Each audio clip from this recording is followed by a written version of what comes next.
मैं एक बार फिर से अभय दुबे जी आपका रुख करना चाहूंगी। सवाल ये है कि कई सारे लोग ये कह रहे हैं कि जब तमाम आंकड़े इस ओर इशारा कर रहे थे कि कर्नाटक में इस बार कांग्रेस की स्थिति मजबूत है, 85 के बाद से तो ये ट्रेंड भी रहा है कर्नाटक में कि 5 साल से ज्यादा किसी पार्टी को मौका नहीं मिल रहा था। तो मैं फिर से वही पूछ रही हूँ, क्या ओवर कॉन्फिडेंस में ये गलती हो गई? नहीं, देखिए आज भी मैं कह रहा हूं आपको, परिणाम आएंगे तब याद रखिएगा कि 150 प्लस सीटें कांग्रेस पार्टी को और 40 सीटों के आसपास भारतीय जनता पार्टी को कर्नाटक में मिलने वाली। आज रामकृपाल जी ने बहुत ही महत्वपूर्ण, बहुत ही मूर्धन्य पत्रकार है और बहुत महत्वपूर्ण बात की। वो बात उनकी प्रधानमंत्री के कानों तक पहुंचनी चाहिए कि प्रधानमंत्री जी, ये छवि को मुद्दा बनाकर आपको चुनाव में कोई लाभ होने वाला नहीं है। अगर जो तर्क भारतीय जनता पार्टी के द्वारा दिया जा रहा है या प्रधानमंत्री जी के द्वारा दिया जा रहा है, कर्नाटक की जनता ने परिणाम उसके उलट दे दिए, तो क्या इस बात की स्वीकारोक्ति भारतीय जनता पार्टी करेगी कि कर्नाटक की जनता ने उन सारे आपके खिलाफ कहे गए शब्दों को स्वीकार लिया? नहीं प्रधानमंत्री जी, आपको भी नहीं चाहिए और रामकृपाल जी की बात का अनुसरण हम सबको करना चाहिए।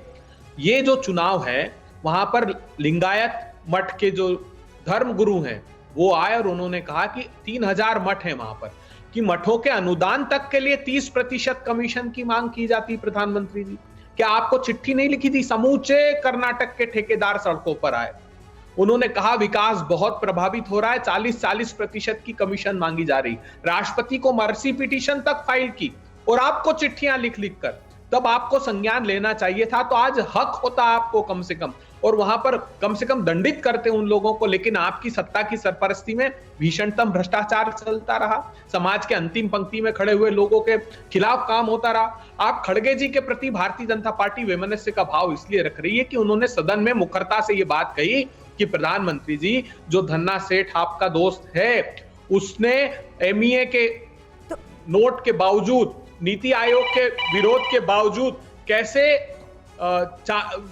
6 एयरपोर्ट उसको दे दिए गए, कैसे airport authority of India regulation act 2008 का वायलेशन करके दे दिए गए, कैसे श्रीलंका में उसको पावर प्रोजेक्ट मिले, कैसे बांग्लादेश में उसको पावर प्रोजेक्ट मिले। 38 शेल कंपनियों के स्टॉक मैनिपुलेशन का आरोप लगा, लेकिन आपने जेपीसी का गठन करने से साफ इनकार कर दिया। लेकिन उस बात को भी तो डिनाई नहीं कर सकते ना अभय जी, जो खड़गे जी ने खुद अपने बयान में कही, उन बातों को क्या सिरे से खारिज किया जाएगा? डिनाई कर रही है पार्टी, कैसा नहीं कहा उन्होंने?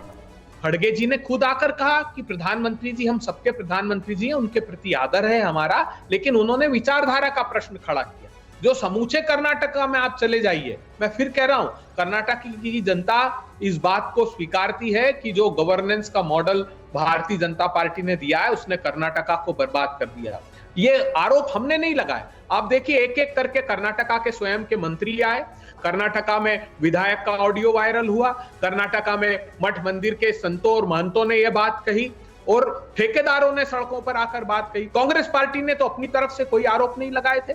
जो इतना गंभीर 5000 करोड़ रुपए से अधिक का बिटकॉइन का मामला था, उस पर पर्दा डालने की कोशिश की गई।